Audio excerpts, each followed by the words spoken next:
과거에는 신문을 보는 사람은 극소수였어요. 근데 지금은 이 SNS를 안 보는 사람이 없잖아요. 그러니까 완전히 이제는 이 SNS가 세계를 움직이는 왕의 자리를 차지하고 있는 것입니다. 여러분, 진리를 진리대로, 질서를 질서대로 가르쳐야 되는데 이 삐뚤어진 영웅 심리를 가진 어리석은 지도자들 때문에 이 세계 촌이 갈 길을 잃어버리고 있는 겁니다. 이 SNS를 사용하는 고객들이 57억이라니까요. 이것은 우리 같은 평민들은 모르는데 그냥 이게 완전히 달러예요, 돈이에요.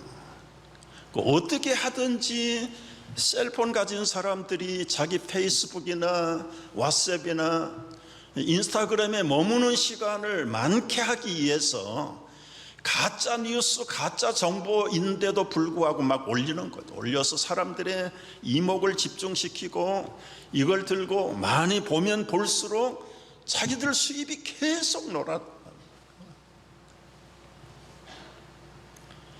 그 다음에 두 번째 유튜브가 이제 20억을 가지고 있는 사람. 여러분, 내친 걸음에 여러분들이 하루에 이 셀폰을 얼마나 타치하는가 통계를 낸 게 있습니다.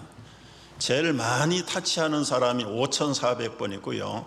평균 2,600번 타치하는 거예요. 뭐 열고 밀고 뭐 타이핑하고 다 합해가지고 이게 2년 전 통계인데 지금은 보통 사람들이 4만 번 타칭한다는 거예요. 4만 번. 여러분도 나도 마찬가지예요. 느끼지 못할 뿐이지 밀고 타이핑하고 하루에 4만 번을 만지면서 시간적으로 보면 평균 145분, 제일 작게 하는 사람.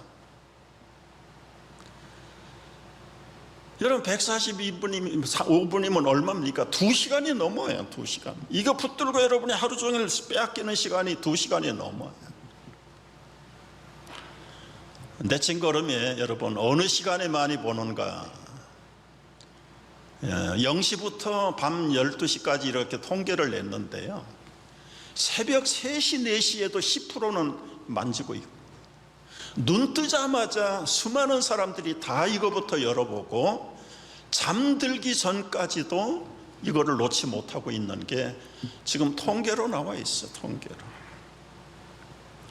이 통계도 2년 전 통계입니다. 그렇다면 이제 객관적으로 냉철하게 한번 생각을 해 보십시오. 뭐 유튜브하고 카톡하고 여기서 뉴스 보고 영화 보고 뭐 그게 잘못입니까? 뭐 정보를 다 구하는데 이제는 이게 없으면 진리라는 게 없어요. 어른이 말씀하거나 아버지가 말하거나 목사님이 설교하면 젊은이들은 이렇게 찍어 봅니다. 이게 맞는 얘기를 하는 건지 틀린 얘기를 하는 건지. 그러다가 어떤 목사님은 이야, 이게 똑같은 설교가 여기 있네 해가지고 그것 때문에 목회를 못하는 교회도 나옵니다. 이제는 숨길 수가 없는 시대가 된 거예요. 모든 지구촌에 거의 다 아이들까지도 지금 다 물들어 있죠. 이것이 완전히 이제는 주는 나의 목자가 아니라 셀폰이 나의 목자가 된 거예요. 뭐 건설적으로 창조적으로 볼 때는 수많은 정보를 얻지요. 여러분, 염려 문제, 건강 문제, 자녀 양육 문제, 재테크하는 문제, 뭐 앞으로에 어떻게 살아야 될 것인가 몇 번 누르면 다 나와. 얼마나 영리한지 AI라고 하는 인공지수가 있어가지고요. 축구 좋아한다. 한번 열면 축구 쫙 올라옵니다. 아이, 나 축구 싫어. 클래식 음악 하면은 그 다음에 여러분이 좋아할 만한 클래식 음악을 쫙 올려. 누가 사람이 하는 거 아니에요. 그 인공지능을 통해서 완전히 알고리즘이라는 거, 여러분 단어들도 생소하지만 그게 있어가지고요, 여러분들을 꼼짝 못하게 그냥 계속 빠져들게 만드는 거예요. 자, 냉철하게 생각을 해보자고요. 여호와는 나의 목자십니까? 셀폰이 나의 목자입니까? 성경은 아예 교회 올 때도 만지지도 않고, 집에 가서 일주일 내내 성경 보는 사람은 몇 사람 될까요? 이거는 눈 뜨자마자 붙들고 있으면서, 물론 이 안에 바이블 웹도 넣고 뭐 드라마 바이블도 넣고 뭐 여러 가지 설교 채널도 넣고 기독교 방송도 넣고 선하게 우리가 사용하면 얼마든지 좋은 것인데, 요즘 SNS라는 게 사람을 선하게 놔두지 않아요.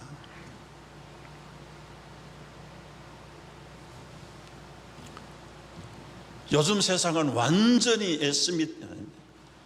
이 미디어가 완전히 사람들의 생각과 가치관을 다 장악해.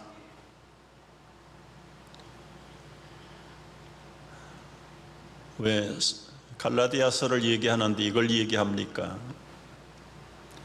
여러분, 이제 2000년 전으로 돌아가 보자고요. 2000년 전에 이런 거 없었죠. 그 시대는 그 시대대로 사람들의 가장 최고의 가치, 최고의 공감대가 구원이라는 거죠. 구원.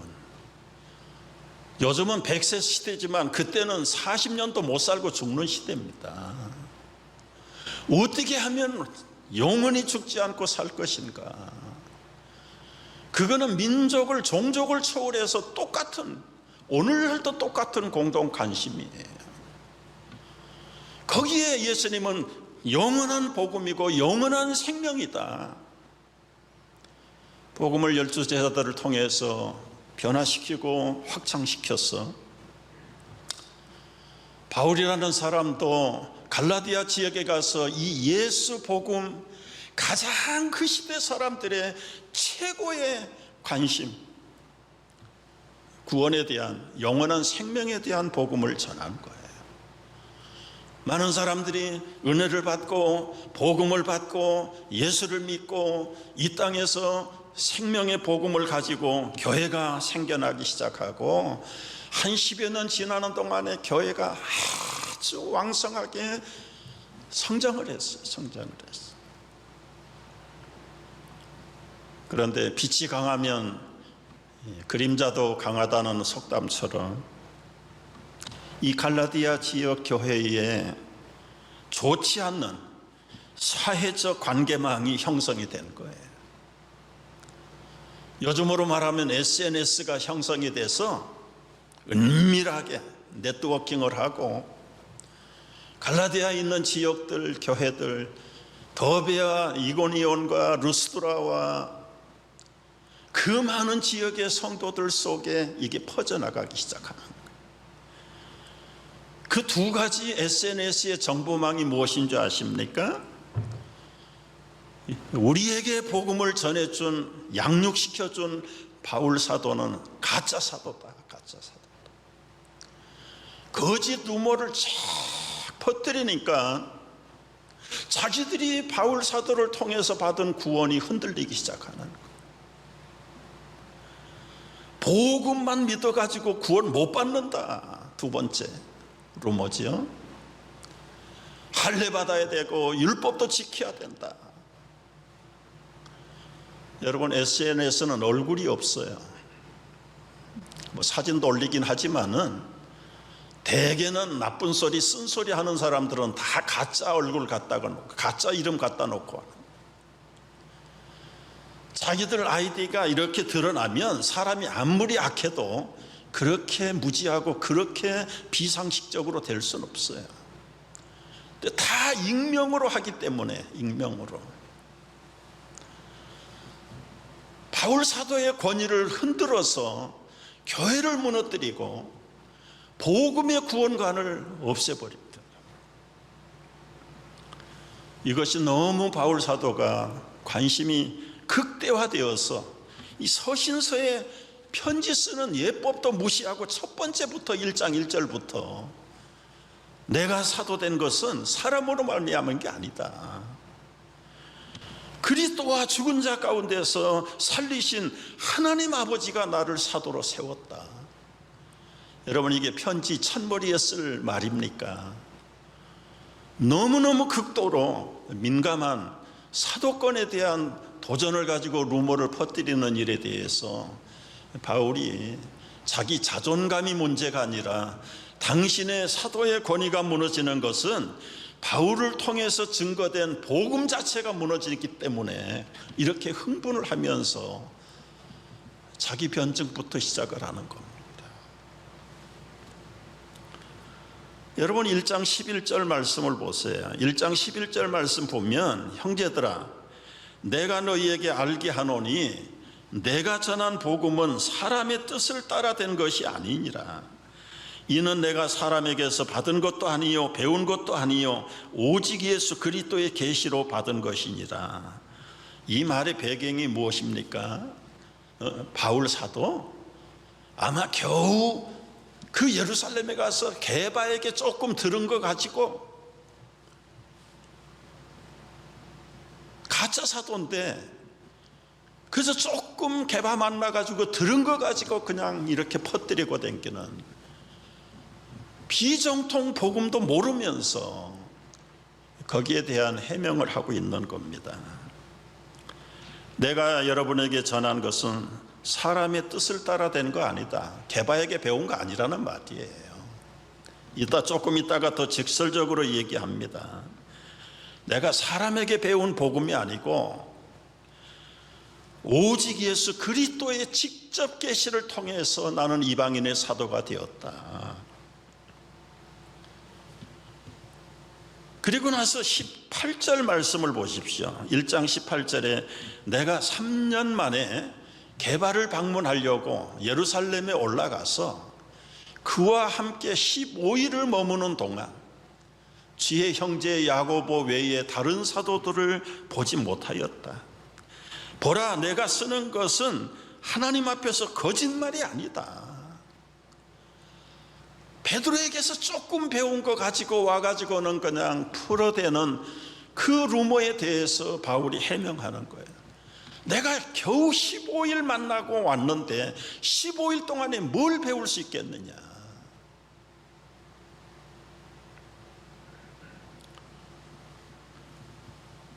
여러분 집을 건축할 때는 상당히 시간이 오래 걸리잖아요.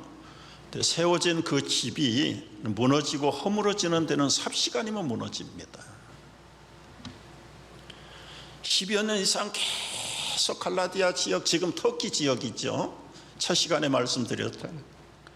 더베와 루스드라와 이고니온과 그 터키 지역에 복음의 불모지에다가 복음 전하고 회개하고 사람들이 구원의 도리를 깨닫고 말씀을 배우고, 그래서 도처마다 회개하는 사람, 성도들이 생기고 교회가 생기고, 그게 10년 자라는 동안에 얼마나 많은 어려움들이 있었겠습니까? 그래서 건강한 교회가 잘 섰는데 이 익명에 가만히 숨어서 들어온 익명의 거짓 유대인들, 율법주의자들 무너뜨리는데 삽시간에 무너져 버리니까, 삽시간에.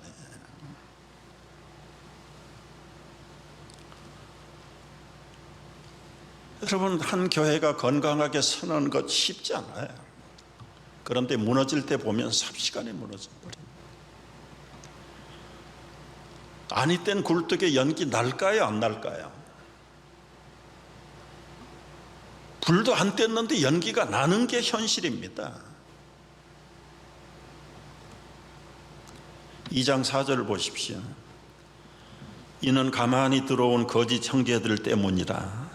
그들이 가만히 들어온 것은 그리스도 예수 안에서 우리가 가진 자유를 엿보고 우리를 종으로 삼고자 함이로다. 이 말씀이 여러분 복음을 풀어서 설명한 이야기입니다. 여기 거짓 형제들의 존재는 무엇입니까? 예수 믿어서 죄로부터 사망으로부터 영원한 생명의 자유를 얻은 성도들을 엿보는 거예요. 그래서 그 자유를 취소시키고 종으로 삼고자 하는 것은, 율법은 여러분 완전히 죽음의 노예를 만드는 도구가 율법입니다. 지금도 헌법이나 율법은 수천 구절이 있지만 그 중에 하나도 자비와 사랑과 공의를 가르치는 게 없어요. 이런 죄를 범하면 징역 몇 년에 처하고 이제는 사형에 처하고 처음부터 마지막까지 죄에 대한 징계만 있는 게 율법이에요. 율법을 가지고는 죄인으로 정죄하는 것이지 죄인을 풀어주고 용서해주고 사유해주는 법이 하나도. 그래서 율법 앞에서는 모든 사람이 죄인인 거예요. 지킬 수 있는 사람이 단 한 사람도 없어요. 그런데 하나님의 아들 예수 그리스도를 보내셔서 우리가 지키지 못하는 영원한 저주의 율법의 결과를 그분이 다 담당하시고, 아들을 믿는 자에게는 율법으로부터 자유, 영원한 생명의 자유, 그걸 주신 것이 복음인데, 이 복음을 무너뜨리고 다시 율법의 노예가 되도록 그 가만히 들어온 거짓 형제들이 이걸 전하고 있단 말이지. 여러분, 이 점에서 바울은 보십시오. 내가 전파한 복음은 여태껏 헛된 다름질한 것이 아니다. 이 율법에는 둘째 갈 수 없는 내가 열심분자였다. 집안적으로나 우리가 바울이 바리새파 중에 바리새파고 가말리엘의 문화생의 최고의 율법의 권위 스승 밑에 제자잖아요. 그런 내가 이제는 율법의 저주로부터 값없이 주시는 생명의 그리스도의 만남과 부르심을 통해서 이제는 그리스도인들을 잡아 죽이고 핍박하던 사울이 변해서 바울이 됐다.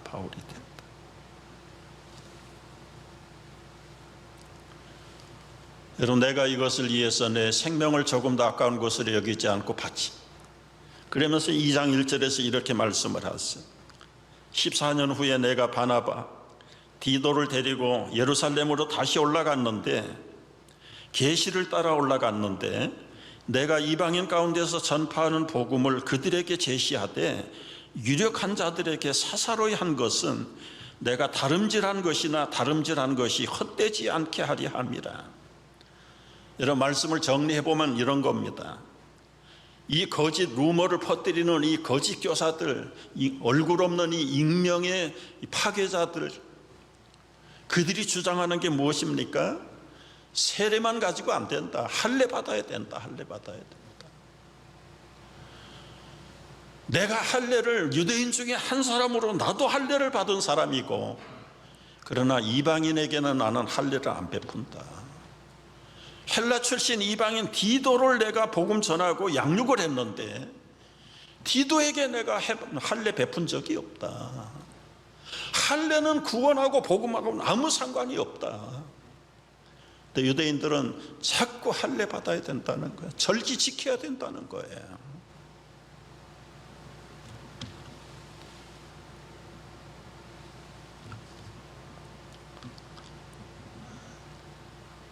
우리가 잘 생각을 해보십시오. 아까 말씀드린 대로 현대사의 특징이 정보화 시대입니다. 그게 참정보인지 가짓정보인지 구별하는 사람이 많지 않아요. 그러나 여러분, 그 정보를 올리고 빼고 하는 사람은 사람이에요. 사람. 신이 하는 거 아니에요. 댓글을 달고 거기다가 자기의 사상을 올리고 하는 사람이다. 사람인데 그 사람들이 다 불완전한 사람들.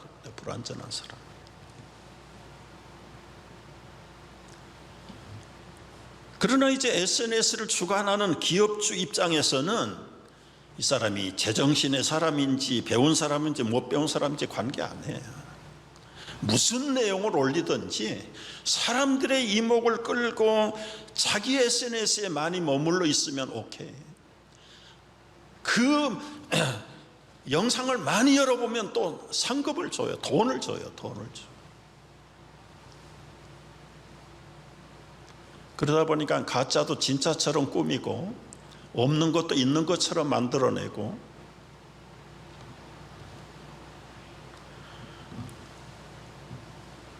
여러분, 이게 진위를 구별할 수 없는 시대가 되어버립니다. 이 복음의 진리 안에서도 마찬가지입니다. 복음은 예수 그리스도의 죽으심과 부활만이 복음인데, 여러분, 목사인데도 가끔 그런 생각이 들어요. 지금 시대가 어느 시대인데 예수의 피 흘리심과 제사함과 죽으심과 부활을 믿어가지고 오늘 우리 현대인들에게 무슨 구원의 능력이 미칠까? 제 솔직한 목사의 고백이에요. 목사에게도 가끔 그런 생각이 드는데, 우리 모든 집사님 권사님들 마음속에는 그런 생각 안 들겠습니까? 계속 눈을 자극하고 우리의 생각을 사로잡는 건 이건데, 복음은 주일날 교회 가봐야 조금 생각할까 말까 하고, 그러면 온통 24시간 우리를 제압하고 있는 게 진리입니까? 아니면 2000년 전에 캐캐 묵은 그 십자가의 복음이 오늘 우리 현대 성도들에게, 그리스도인들에게, 심지어 믿지 않는 저주받은 인생들에게 무슨 메시지가 의미가 있습니까? 현대인들을 훅 가게 만드는 게 휴머니즘이에요. 휴머니즘. 인간주의, 인도주의. 그저 가진 자는 못 가진 자에게 베풀고, 강한 자는 약한 자를 돕고, 이거 반대할 사람 없죠. 교회라고 해가지고 자기들만 그냥 딱 담을 치고 폐쇄되어 있는 교회보다는 다 사랑하고 구제하고 선도하고 얼마나 좋으냐. 국경 없는 무슨 의사들을 비난한 건 아니지만 그런 것들이 최고의 지금 인기를 얻는. 우리는 무정부주의자다, 우리는 국경이 없다, 인종이 없다, 우리는 다 인류는 똑같이 사랑해야 된다, 인도주의. 여러분, 이게 나쁜 건 아닌데 이 복음을 와해시키는 것이라니까요. 실용주의 철학들, 이 프라그마티즘이라는 거야. 이 산업혁명이 일어나면서 중세의 신앙의 가치관들을 완전히 뒤집어 버려요. 그냥 많이 가진 자가 선한 자고 열심히 일하는 자가 실용주의자지, 가서 기도하고 금식하고 그게 무슨 유익이 있어. 먹고 사는데 편하면 최고지.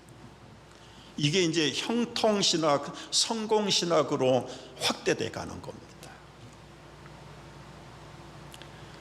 여러분, 다른 복음이라는 게 이런 범주에 속한 것들이 다 예수만 믿어야 되고, 예수님이 나의 피를, 우리의 죄를 대신해서 죽으시고 부활하셨다, 이거 외에는 구원의 길이 없다. 야, 째째한 예수쟁이들, 그 캐캐 묵은 2000년 된 그 옛날 진리를 고집하지 마. 여기에 믿는 성도들까지도 흔들려요. 정말 우리가 너무 폐쇄적인가? 너무 째째한가? 하나님이 이렇게 속 좁은 하나님일까? 이제 저런 것들의 영향을 받아가지고 교회는 무슨 교회, 무교회주의. 또 그런 사람들을 또 사회에서 무슨 존경을 하는 인물이라고 그러고. 여러분, 속으면 안 돼요. 다른 복음이 없습니다. 바울 사도는 이 복음 중에 복음, 갈라디아 6장 14절 결론과 같은 고백을 하고 있어요. 갈라디아 6장 14절 보세요. 다 같이 읽습니다. 내게는 우리 주 예수 그리스도의 십자가 외에 결코 자랑할 것이 없으니 그리스도로 말미암아 세상이 나를 대하여 십자가에 못 박히고 내가 또한 세상을 대하여 그리하리라. 십자가 외에는 다른 길이 없다. 십자가 외에는 다른 복음이 없어. 이 복음만이 진짜 복음. 여러분, 현재는 언론이 제왕이라고 말하지만 오직 예수 그리스도만이 만왕의 왕이신 것을 우리는 확실히 믿고 이 고백을 따라 승리할 수 있는 하나님의 성도들 되시기를 축복합니다.